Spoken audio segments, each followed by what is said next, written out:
চন্দনাইশে পরিত্যক্ত দামপুকুরটি সংস্কারের পর মাছ চাষের উদ্বোধন। চট্টগ্রামের চন্দনাইশে দক্ষিণ হাসিমপুর শিকদারপাড়া নবজাগরণ হক কমিটির উদ্যোগে পরিত্যক্ত দামপুকুরটি সংস্কারের পর মাছ চাষের মধ্য দিয়ে উদ্বোধন করা হয়েছে। বুধবার ২রা সেপ্টেম্বর বিকেলে পুকুরটি উদ্বোধন করা হয়। উদ্বোধন অনুষ্ঠানে প্রধান অতিথি হিসেবে উপস্থিত ছিলেন চন্দনাইশ উপজেলার মৎস্য কর্মকর্তা তানভীর আহসান।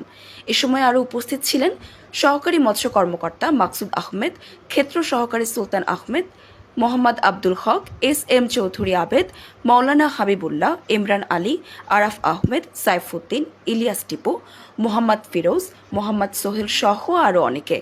জানা যায়, দীর্ঘদিন ধরে দামপুকুরটি সংস্কারের অভাবে অকেজো হয়ে পড়েছে। এতে চরম ভোগান্তির মাঝে পড়েছে স্থানীয়রা।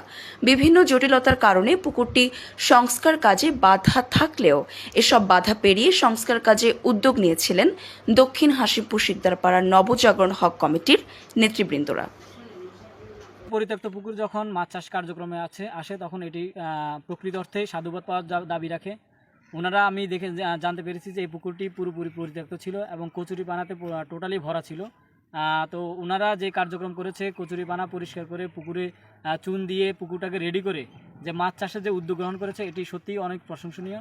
আমরা উপজেলা মৎস্য অফিস থেকে আমরা চেষ্টা করব যে ওনাদেরকে যখন যেভাবে সর্বোচ্চ টেকনিক্যাল সাপোর্ট যতটুকু দেওয়া যায় আমরা সেটি প্রদান করব। এবং পাশাপাশি ওনারা যদি আমাদের প্রশিক্ষণ গ্রহণে আগ্রহী হন, আমি বলেছি অলরেডি যে কিছু স্বার্থন্বেষী লোক এই সুবর্ণদন আমাদেরকে স্বীকৃতি দিচ্ছে থেকে হক কমিটিকে মাছ চাষ করার জন্য। আচ্ছা, কিন্তু কিছু স্বার্থন্বেষী লোক 22 মন মাছ দিয়ে লাগানোর জন্য 3 জন লোক উঠে পড়ে লাগে।